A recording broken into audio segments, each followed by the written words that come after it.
हम लोग जैसे केला भी अगर हम देख रहे हैं तो हम ऐसा केला देख रहे हैं जो बिल्कुल स्वच्छ दिख रहा हो, साफ दिख रहा हो, जबकि पुराने जमाने के लोग छींट वाला केला पसंद करते थे। वो कार्बाइड से पका नहीं होता है, अगर पका भी होता है तो कार्बाइड धीरे धीरे खत्म होता चला जाता है उसका। तो अपने को ये ध्यान रखना है। फिर फूड हैबिट्स की अगर हम बात करें तो हम जब शादी पार्टियों में जाते हैं तब हम कैसे रोके अपने आप को, तो ये सच्चाई है, ये फैक्ट है। और यार आज तो एक दिन खा ही लेते हैं, क्या होगा, नहीं। लेकिन वहां भी अगर हमारी हैबिट, देखो ये पूरा आदतों का खेल है। अगर एक दिन आपने चीटिंग की है मतलब अगली बार भी आपकी आदत, एक दिन अगर आप लेट उठे हैं तो अपनी आदतों को बदलने का ही तो कार्यक्रम है पूरा। जो डिस्टर्ब हम व्यक्ति हो रहा है वो एक दिन में क्या फर्क पड़ जाएगा, आधे घंटे में क्या फर्क पड़ जाएगा, 5 मिनट में क्या फर्क पड़ जाएगा, उसी से डिस्टर्ब हो रहा है। फिर वो 5 से 10 होता जाता है और फिर वो पूरी जिंदगी हमारी आदत बन जाती है। तो हम जब किसी शादी पार्टी में जा रहे हैं वहां भी हम चेक कर ले कि हमें क्या खाना है। वहां पे आपको मिल जाएगी, आपके खाने लायक चीजें सारी मिल जाएगी, अगर आप ढूंढेंगे तो आपको सब कुछ मिल जाएगा। उसके बाद हम घर में हम बहुत अलग अलग तरीके से, आजकल यूट्यूब का जमाना है, देखो सच्चाई है, यूट्यूब पे हम इसको कैसे बनाना, उसको कैसे बनाना, उसको कैसे बनाना, वो जितना ज्यादा हम फूड को प्रोसेस करते हैं, कुकिंग करते हैं, उसके न्यूट्रिएंट सारे खत्म होते चले जाते हैं। तो रॉ की तरफ हमें आगे बढ़ना है अगर हम चाह रहे हैं स्वस्थ रहना। तो देखिए अब ऐसा मत सोचो कि यार फिर जीवन जीने का मतलब क्या, टेस्ट तो चाहिए। अगर हम लंबे समय तक इस खूबसूरत दुनिया का मजा लेना चाहते हैं, इंजॉय करना चाहते हैं, और इंजॉय इन द सेंस कि जो परमात्मा, देखो ये जो जीवन मिला है ना, ये जो शरीर मिला हुआ है, ये परमात्मा का वरदान है, इसको मैं ऐसा मानता हूं। और इसे स्वस्थ रखना हमारा कर्तव्य है, उसके प्रति एक ग्रेटिट्यूड है कि परमात्मा आपने हमें ये जीवन दिया, ये शरीर दिया है। ये ग्रेटिट्यूड हम आपको बता रहे हैं कि हम इस स्वस्थ शरीर को बनाए रखें, हम वो सब चीजें इस्तेमाल करें जो स्वस्थ रहना जरूरी है जिसके लिए। उसके दूसरी जब हम बात करते हैं कि अगर हमारे शरीर के अंदर कोई रोग आ जाता है तो रोग दो कारणों से आते हैं, या तो हमारा जो फूड है उस वजह से, या फिर वातावरण में जो अशुद्धियां आ रही है उस वजह से। हमारी बॉडी के अंदर जब न्यूट्रिएंट्स की कमी हो जाती है तब भी हमारी बॉडी के अंदर जो है रोग आ जाते हैं। जैसे कि आप कोई बीमार हो जाता है, किसी को बुखार लगाता रहती है, हाथ पैर दर्द होते रहते हैं, कई बार बोन्स की प्रॉब्लम आ जाती है, बहुत सारे चैलेंज आते हैं। तो अब हम उस वक्त ये देखें कि हम तत्काल स्वस्थ होने की तरफ ना जाएं। तत्काल तुरंत वाले में हम क्या करते हैं, डॉक्टर साहब के पास जाते हैं, डॉक्टर साहब डोज दे दीजिए, ये कर दीजिए, वो कर दीजिए, इंजेक्शन लगा दीजिए, सारी चीजें। देखिए हमारी बॉडी का एक नेचुरल हीलिंग प्रोसेस होता है, इसको समझना है। वो हीलिंग प्रोसेस में टाइम अगर लग रहा है तो बोले कोई चैलेंज नहीं है। अगर देखो कई बीमारियां ऐसी होती है जिनका तुरंत समाधान, जैसे किसी को सीजर करवाना है तो तुरंत करना होगा, सर्जरी करवानी है तुरंत करना होगा, कहीं ऑपरेट करवाना है तुरंत करना होगा, सब कुछ तुरंत करना होगा। वहां पर आप जो है वो लंबे समय का इंतजार नहीं कर सकते। लेकिन सर्दी जुकाम खांसी बुखार अगर हो रहा है तो इसमें आप थोड़ा सा जो है टाइम ले सकते हैं, कोई चैलेंज नहीं है। लेकिन जितने भी एंटीबायोटिक बॉडी में जाते हैं वो बहुत नुकसान करते हैं, आगे जाके शरीर के अंगों को खराब करते हैं। तो उसकी तरफ हमें ध्यान देना चाहिए कि मेरे लिए क्या सही है। आप अगर अपने डॉक्टर से भी ये सलाह लेते हैं तो डॉक्टर भी जिनको पता है कि शरीर की नेचुरल हीलिंग प्रोसेस कुछ होती है, वो आपको सही सलाह देंगे। सच्चाई तो ये है कि कई बार डॉक्टर्स जो है उन्हें ये नहीं पता होता कि पोषक तत्वों का कितना महत्व है बॉडी के अंदर। तो आप चेक करो कि क्या आपका डॉक्टर जानता है कि पोषक तत्वों का क्या महत्व है। नहीं पता, कई लोगों को नहीं पता क्योंकि उनकी स्टडी पूरी अलग, हम उनके नॉलेज को चैलेंज नहीं करते, लेकिन उनकी स्टडी पूरी तरह से अलग होती है। और जो न्यूट्रिशन के ऊपर काम कर रहे होते हैं उनकी स्टडी पूरी अलग होती है। वो फल सब्जियां और उसके ऊपर काम करते हैं, अनाज के ऊपर काम करते हैं, जो पोषक तत्व होते हैं उसके ऊपर काम करते हैं। लेकिन डॉक्टर्स जो है हमेशा इलनेस के बाद में काम करते हैं, जब कोई बीमारी आती है उसके बाद उसे कैसे दूर किया जाए। लेकिन हम प्रयास ये करें कि हम बीमारी की तरफ ना बढ़े, हम एक जो स्वस्थ बने हुए हैं हम स्वस्थ कैसे रहें, क्या ऐसा करें कि हम स्वस्थ रहे। तो आप योगा प्राणायाम कर रहे हैं लेकिन थोड़ा सा फूड के ऊपर भी जाते हैं। जैसे अब मैं बात करूं तो मैं न्यूट्रिशन काउंसलर भी हूं, तो मैं कई बार पोषक तत्वों की सलाह देता हूं कि आप जो है ये वाला न्यूट्रिशन सप्लीमेंट इस्तेमाल कर लीजिए, वो कर लीजिए। एक मिथ ये भी है कि अगर न्यूट्रिशन सप्लीमेंट हम लेंगे तो हमारी बॉडी में साइड इफेक्ट्स आ सकते हैं। ये मिथ है। ये एक्चुअली मिथ क्यों है, क्योंकि ये मिथ इसलिए हुई कि जितने भी पोषक तत्व हिंदुस्तान में तैयार होते हैं कई बार वो बिना किसी अप्रूवल के तैयार हो जाते हैं। जैसे कि Indian council of medical research का अप्रूवल चाहिए, national institute of nutrition Hyderabad का अप्रूवल चाहिए, फिर एम्स का अप्रूवल चाहिए, all India institute of medical science का अप्रूवल चाहिए, फिर हमें डब्ल्यूएचओ का अप्रूवल चाहिए, फिर हमें आखिरी में अगर काम करना है तो एफएसएसआई जो कि खाने पीने के लिए जो भी चीज बनती है उसका अप्रूवल चाहिए। तो इन सब चीजों के अप्रूवल के बिना भी बहुत सारी एलोपैथिक दवाइयां बनाने वाली कंपनीज न्यूट्रिशन सप्लीमेंट को तैयार कर लेती है और अपने नाम से बेच रही है। अब चैलेंज क्या आता है कि उसके लिए डब्ल्यूएचओ ने गाइडलाइन दी जिसका नाम है आरडीए, इसे कहते हैं रिकमेंडेड डाइटरी अलाउंस। रोजाना एक स्वस्थ व्यक्ति या स्वस्थ पुरुष या महिला को कितने पोषक तत्वों की कितनी मात्रा में रोजाना जरूरत है। अगर वो आरडीए कोई संस्था फॉलो कर रही है तो उसके न्यूट्रिशन सप्लीमेंट लेने में कोई बुराई नहीं है, अगर आप उसका इस्तेमाल कर रहे हैं। जैसे अगर हम बात अभी कर रहे थे कि न्यूट्रिएंट्स तो कम हो ही रहे हैं, जैसे अभी आप बात करें कि आप जहाँ कहीं रहते होंगे वहां पे पहले खेती होती थी, आज से 20 साल पहले चले जाएंगे, आजकल हमने खेती की जमीन को प्लाट बना के बेच रहे हैं, सच्चाई है ना। तो अब आप एक और दिमाग लगाइए कि पॉपुलेशन तो लगातार बढ़ रही है, खेती की जमीन भी कम हो रही है, और हमने कभी भी नहीं सुना कि फसल की पैदावार कम हुई। अब आप गणित लगाइए कहां से आ रहा है सब कुछ, ये सब हाइब्रिड हो रहा है या फिर केमिकल का प्रयोग किया जा रहा है, रसायन खाद का प्रयोग किया जा रहा है। तो अब हम जो फूड ले रहे हैं बट ऑब्वियस उसके अंदर जो पोषक तत्व है, अब कोई बच्चा नेचुरली ग्रो करता है तो उसमें टाइम लगता है और उसके अंदर वो सारी चीजें आती है। अब जैसे किसी को फल को अगर हम नेचुरली ग्रो करवाते हैं तो पोषक तो सारे आएंगे, क्योंकि वातावरण से धूप भी लेगा वो, फिर उनकी जो रिएक्शंस होती है वो करेगा, है ना, फोटोसिंथेसिस प्रोसेस होगी, सारी चीजें होगी, क्लोरोफिल होगा, बहुत सारी चीजें होगी।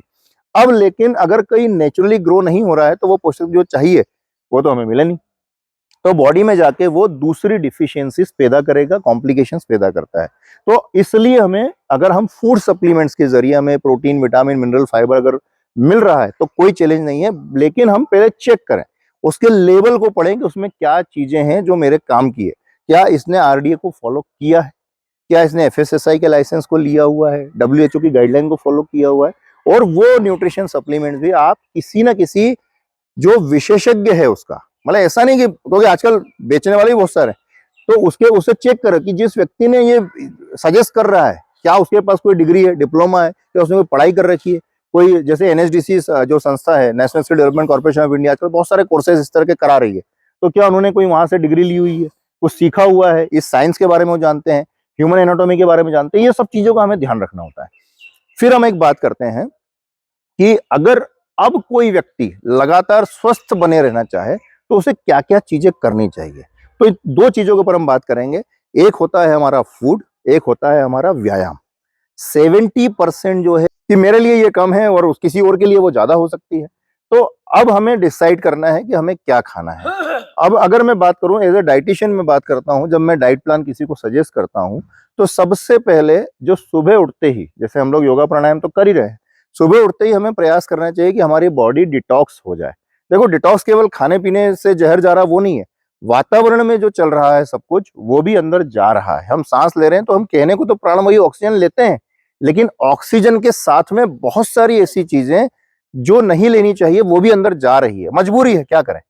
तो उसे भी डिटॉक्स करना है। जो फ्री रेडिकल्स वातावरण में घूम रहे हैं वो भी है, फिर जो अल्ट्रावायलेट रेज आ रही है वो भी है, जो फूड के माध्यम से केमिकल बॉडी में जा रहे हैं वो भी है, सब कुछ है। तो डिटॉक्स करने का सबसे आसान तरीका ये है, वही हमारा गुनगुना पानी हम पीते ही होंगे सभी लोग, उसमें कुछ ना कुछ जो सारी चीजें बताई जाती है आयुर्वेद के अंदर, क्या है, कभी आप गिलोय डाल लीजिए, कभी तुलसी डाल लीजिए, कभी एलोवेरा डाल लीजिए, जो भी चीजें आपको ऐसा लगता है कि सजेस्ट कर रहा है, कोई बुराई नहीं है।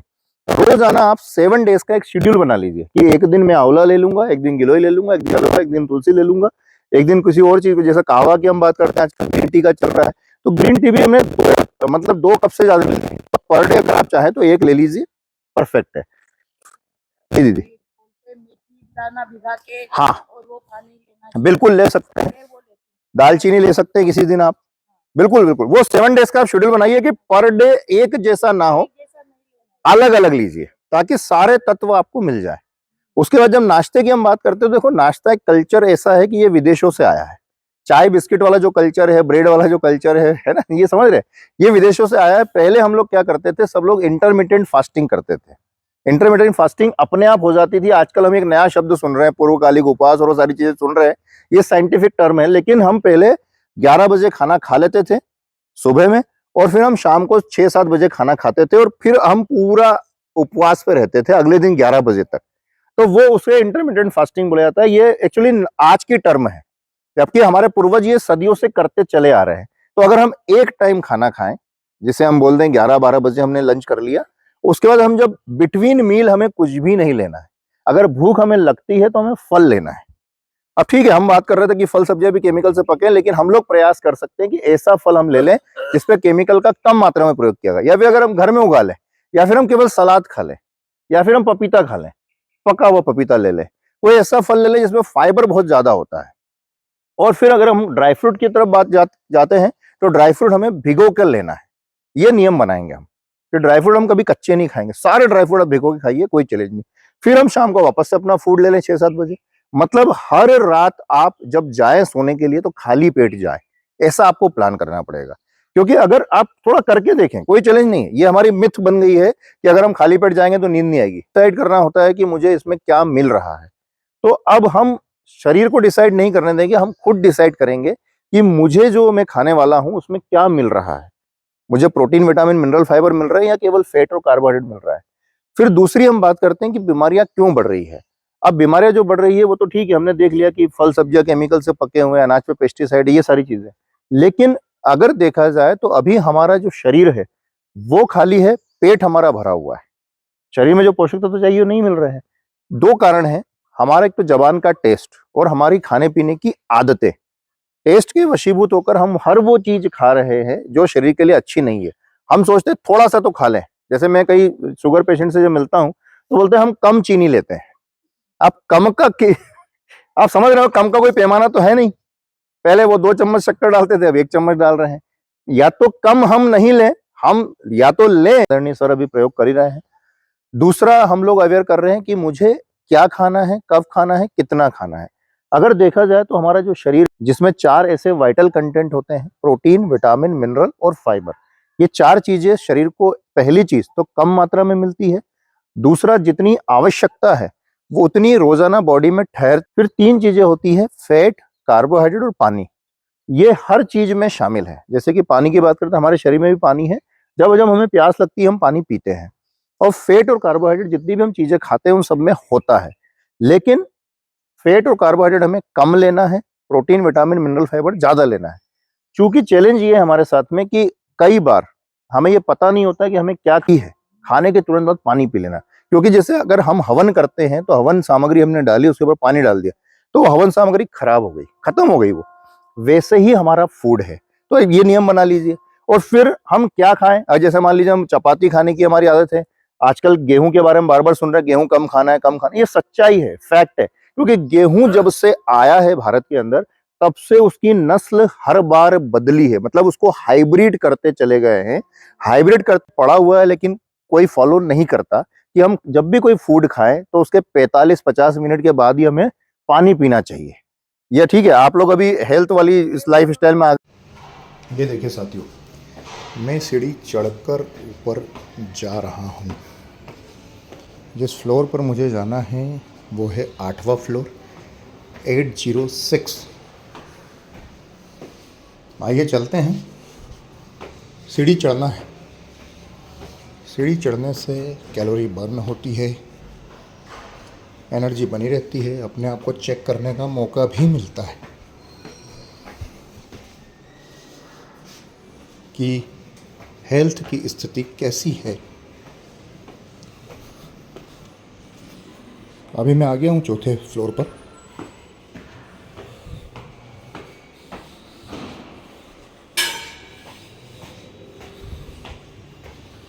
चल रहा हूँ लगातार। ये देखिए 503, 5वें पे आया हूँ।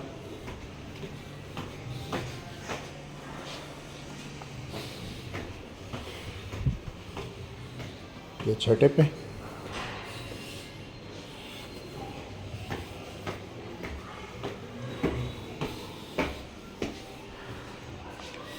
ये 7वें पे, ये देखिए ये 7वां फ्लोर, और ये अभी 8वें पे।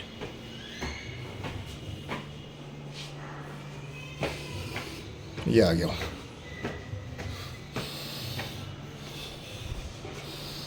ये देखिए